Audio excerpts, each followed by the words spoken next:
ஸ்ரீ குருவாயூரப்பன் திருவடிகளே சரணம். இன்னைக்கு நாம் இந்த தசகத்தோட 9வது ஸ்லோகத்தை பார்க்கலாம். முதல்ல வார்த்தைகளை பிரித்து சொல்லலாம், பிறகு ஒவ்வொரு வரியும் சேர்த்து சொல்லலாம்.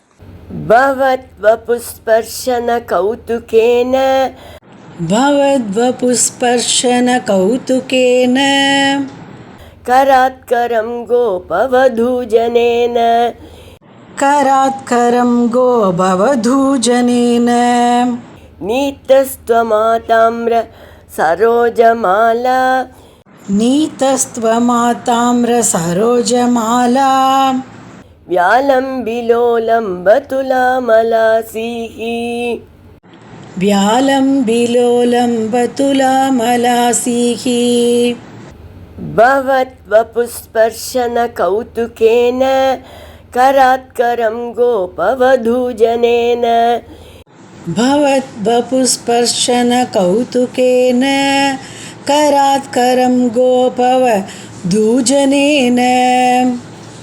नीतस्त्वमाताम्र सरोजमाला व्यालम्बिलोलम्बतुलामलासीः नीतस्त्वमाताम्र सरोजमाला व्यालम्बिलोलम्ब तुलामलासीः. இப்போ நாம் இந்த ஸ்லோகத்தோட வார்த்தைகளை பிரித்து அர்த்தங்களை பார்க்கலாம். பவத்வபுகு உன் திருமேனியை ஸ்பர்ஷன கௌதுகேன தீண்டுகின்ற ஆவலால் கோபவதூஜனேன கோபிகைகளால் கராத்து கரம் நீதகத்துவம் ஒத்தர் கையிலிருந்து மற்றவர் கைக்கு எடுத்துக்கொள்ளப்பட்ட நீ ஆதாம்ர சிவந்த சரோஜ மாலா வியாலம்பி தாமரை மலர் மாலையில் மலருக்கு மலர் தாவுகின்ற லோலம்ப துலாம் வண்டினை ஒத்து அலாசீகி விளங்கினாய்.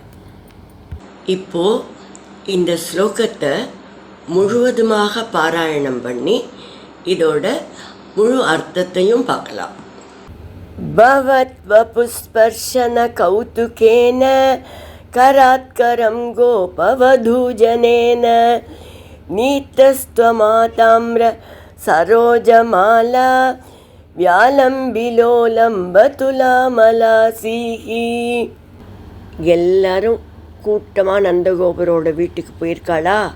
போயிருக்கும்போது குழந்தைய ஒத்தர் மாற்றி ஒத்தர் அவனை தொடணும் தூக்கிக்கணும்னு ஆசையோடு ஒத்தர் கையிலேருந்து ஒத்தர் கை மாற்றி மாற்றி அந்த குழந்தைய தூக்கி கையில் வச்சுருந்து சந்தோஷப்படுவா.